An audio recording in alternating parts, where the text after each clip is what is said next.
வணக்கங்க. இன்னைக்கு ஜெயரேகா சேனலில் நம்ம என்ன பார்க்க போகிறோன்னா, பௌர்ணமி அன்னாபிஷேகத்தை பற்றி தான் பார்க்க போகிறோம்.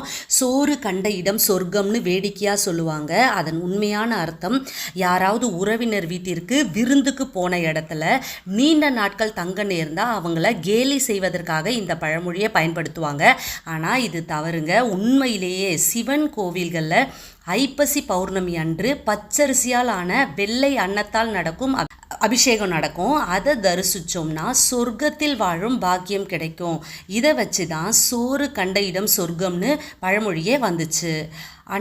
அன்னம்னா பரபிரம்மம் சொல்லுவாங்க. அதாவது உணவே தெய்வம் என்பது தான் இதன் பொருள். இதனால் தான் சமையல் செய்யும்போது கெட்ட எண்ணங்களை தவிர்த்து நல்ல எண்ணங்களோட சமைக்க வேண்டும் அப்படின்னு சொல்லுவாங்க. சமைக்கும் பொழுது மனசில் எந்த மாதிரியான எண்ணங்கள் ஓடுதோ அது சமைக்கும் உணவிலும் பிரதிபலிக்குங்க. அந்த உணவை சாப்பிட்றவருக்கும் அந்த எண்ணங்களோட தாக்கமும் பாயுங்க.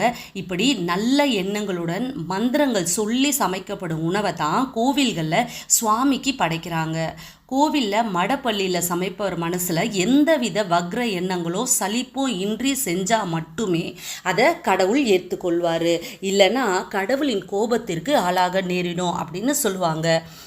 அன்னத்தின் சிறப்பை உணர்த்தும் வகையில் தான் சிவாலயங்களில் அன்னாபிஷேகம் என்னும் விழாவையே உருவாக்குனாங்க.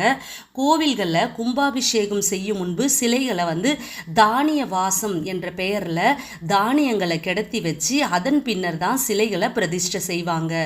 நமக்கெல்லாம் அமுது படைக்கும் அந்த ஆண்டவனுக்கே அமுது படைக்கும் விழாவாகத்தான் ஆண்டுதோறும் அன்னாபிஷேகம் நடைபெறுகிறது. ஐப்பசி மாத பௌர்ணமி அன்று சகல சிவாலயங்களையும் சாய ரட்சையின் போது பரம கருணை கடலாம் ஐயன் சிவபெருமானின் உருவமான லிங்க திருமேனிக்கு அன்னாபிஷேகம் செய்யப்படுது. பௌர்ணமி அன்று சந்திரன் தனது 16 கலைகளுடன் பூரண சோபையுடன் விளங்குகிறான். அன்று அவனது கலை அமிர்த கலையாகும்.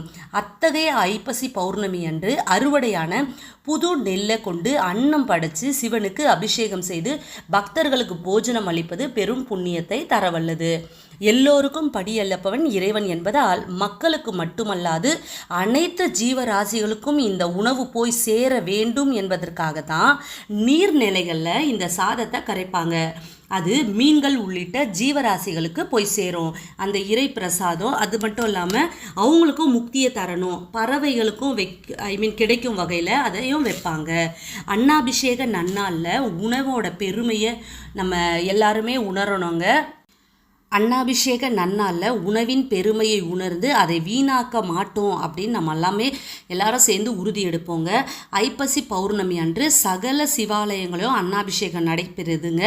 இதை நீங்கள் கண்டிப்பாக கலந்துக்கங்க. சிவபெருமானோட பரிபூரணமான அருளை பெற இந்த அன்னாபிஷேகம் கை கொடுக்குங்க. ஓகேங்க, இந்த தகவல் உங்களுக்கு பிடிச்சிருக்கோன்னு நம்புகிறேன். இன்னொரு வீடியோவில் நான் உங்களை மீட் பண்ணுறேன். மறக்காமல் லைக் பண்ணுங்கள், ஷேர் பண்ணுங்கள், சப்ஸ்கிரைப் பண்ணுங்கள், பக்கத்தில் இருக்க பெல் ஐக்கானை கிளிக் பண்ணுங்கள். பாய்.